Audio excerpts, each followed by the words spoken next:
Welcome to a new video, my loves. This week we're talking relationships, and I'm going to do something a little bit different. You see, I've been getting a lot of comments and messages asking for relationship advice, and not just with a significant other, but questions about friendships and work relationships, etc. You know, I always say that I'm not an expert by any means. I've just been through a lot in life and in relationships, so I really appreciate it when you guys care about what I have to say enough to ask for my advice. So thank you for that. That means so much to me. So I take that very seriously and always try to get back to as many questions as possible. Now, as I have a whopping 4 months under my belt of doing this new video series, I started noticing some trends in the questions. And so I took some of the most popular ones that I get asked quite frequently, and I decided to share those answers in a more public forum. So maybe if you had one of these questions, I can reach you more directly. I also have a new giveaway announcement to make, and I'll make it now to switch things up from videos that ask you to keep watching to learn what's up. I'll tell you what's up now, and then if you choose to continue watching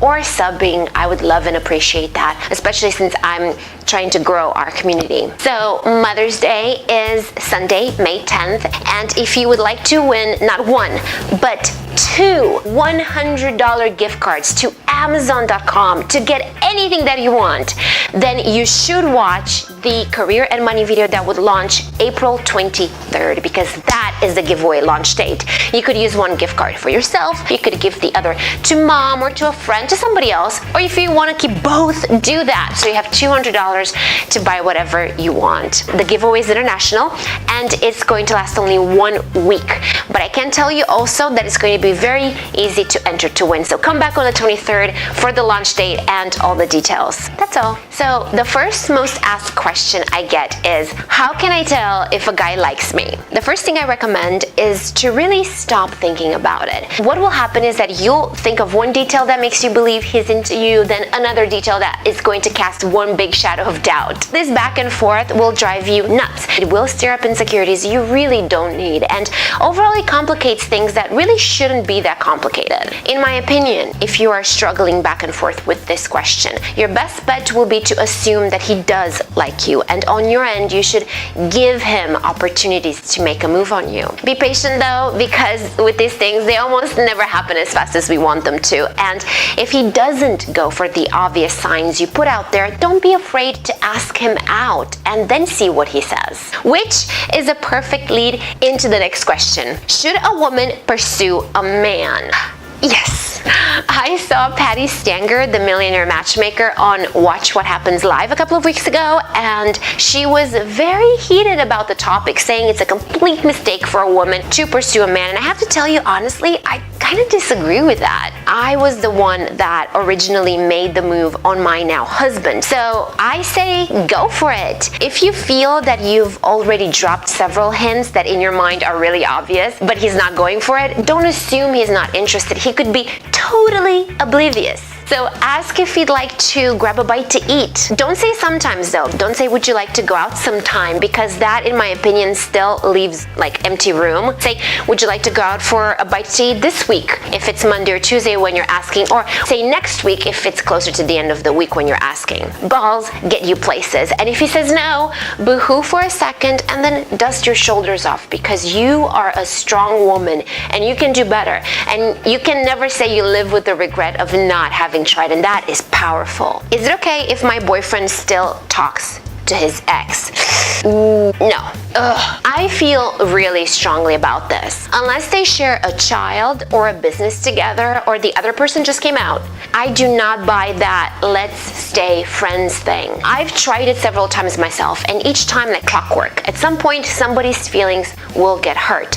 Not to mention that you never know what mistakes a few too many drinks can lead to, and if you're in a relationship, sorry. I think that if you know that the person you're dating is still close to an ex, it should be addressed from the beginning in a calm and not aggressive or threatening tone. You don't want to give ultimatums. You can say, I respect you and I respect your past, and that means everything and everybody that helped shape you into the amazing man or woman that you are today, a man that I have really deep feelings for. My life's experiences have taught me that relationships with exes almost always lead to somebody getting hurt, not to mention open to potential mistakes generated in that moment, the heat of of the moment or from too many kamikaze shots, if you know what I mean. So before moving forward, I was hoping to learn how close of a relationship you have with your ex, and if you would have a problem only meeting or speaking with her or him when we're all together out of respect for me.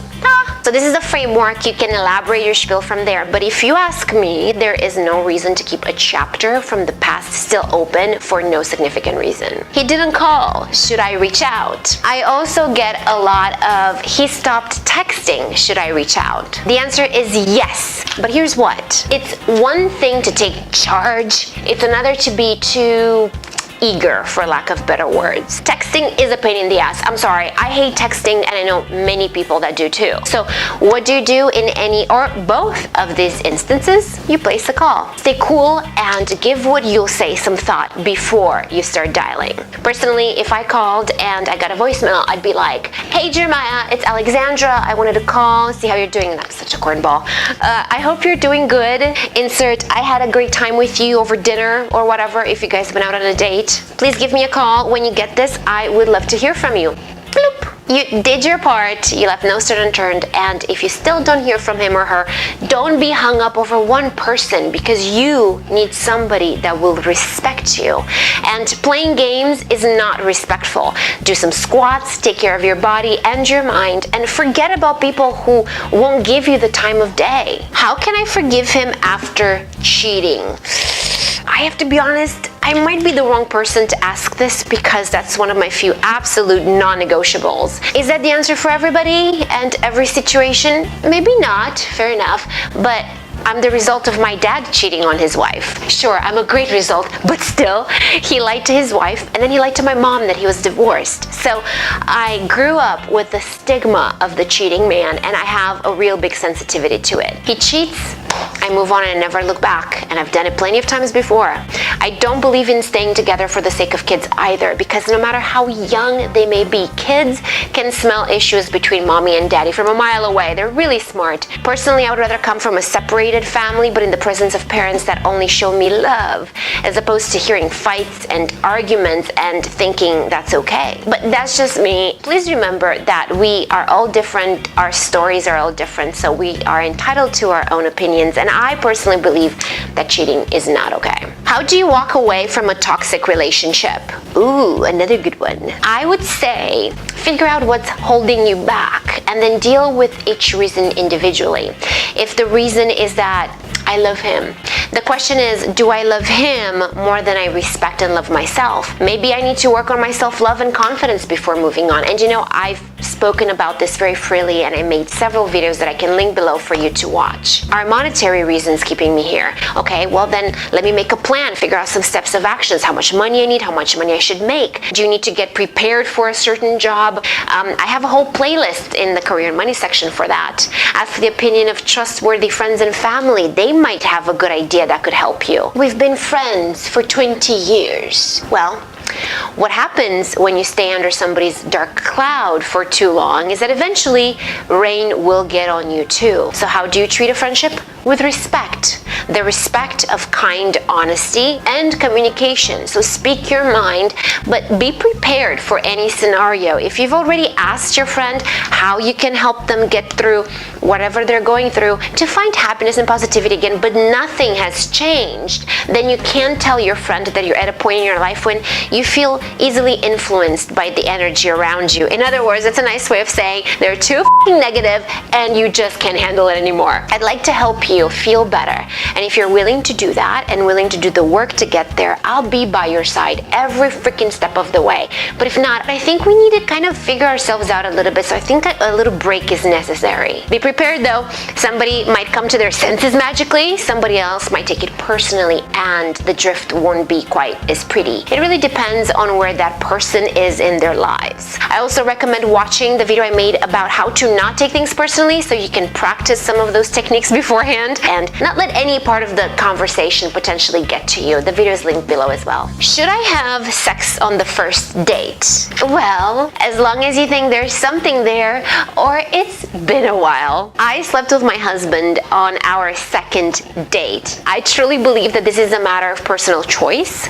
And we've been together 2 months shy of 6 years now, and we're married. So I don't believe that my choice to sleep with him so early on was that big of a mistake. I do have to say though, we'll get passes, but I overall believe in being a lady. So I definitely don't encourage habitual one-night stands or sleeping on the first dates. Just listen to your gut.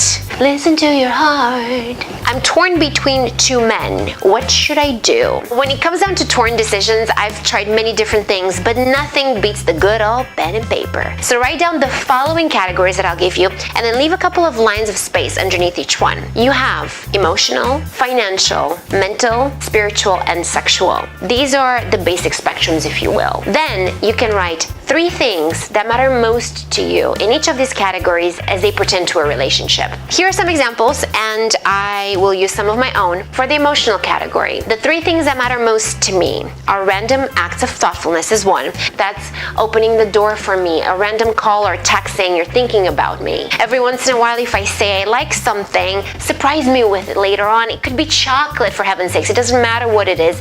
That's just thoughtfulness. The second thing that matters to me in the emotional category is touch. I need my man to hold me in private and in public. I want him to hold my hand, grab me by my waist, kiss my forehead. The third thing for me is to be told I love you every day. Now these are just some ideas, so think about what matters to you most, and then write those 3 things down. Financial, do you want him to make his own money or pay whenever you go out, for example? Mental, to be educated, well-spoken. Spiritual, do you want this person to have certain religious views or simply allow you to believe in whatever you want to believe without any guilt or shame? Sexual, do you want this person to be physically attractive or satisfy you in a specific way or be sexually loyal to you? So write down 3 things that matter most to you in each of these categories. When I was single, I took the 15 things that I listed and then I prioritized them, and the top 3 were the most important non-negotiable things to me. And as I went out on dates, I'd use pre-thought out, non-intrusive questions that would help me assess if my date was compatible and would be able to fulfill my needs and my wants. Does that make sense? Don't make it sound like an interview though, but this is a jewel of an exercise. It's a great way to figure out from initial stages if that person is right for you or not, so you don't waste your time or get into a relationship that might end up hurting you down the line. You can do this also if you're torn between 2 men. Which one has most of the character traits that you're looking for? This exercise is going to provide that immense clarity because now everything is on paper, so it's undeniable. More questions like how do I get him to marry me and how to make long-distance relationships work have been addressed in the email I sent out this morning. I hope you'll enjoy all of them. If you'd like to sign up for the email, please see below in the video description. I'd love for you to come join us. Next week is time for the fashion and beauty video, and I will try something new again, and I'm really nervous about it. I really hope it won't be a total disaster. We'll just have to see how everything pans out. Till then, thank you for watching today. Please subscribe if you'd like to join me, and I will see you on social till next week because you know I live on Facebook and Instagram, so we can talk more. I wish you a lot of success in everything that you do today and every day. I love you for being here.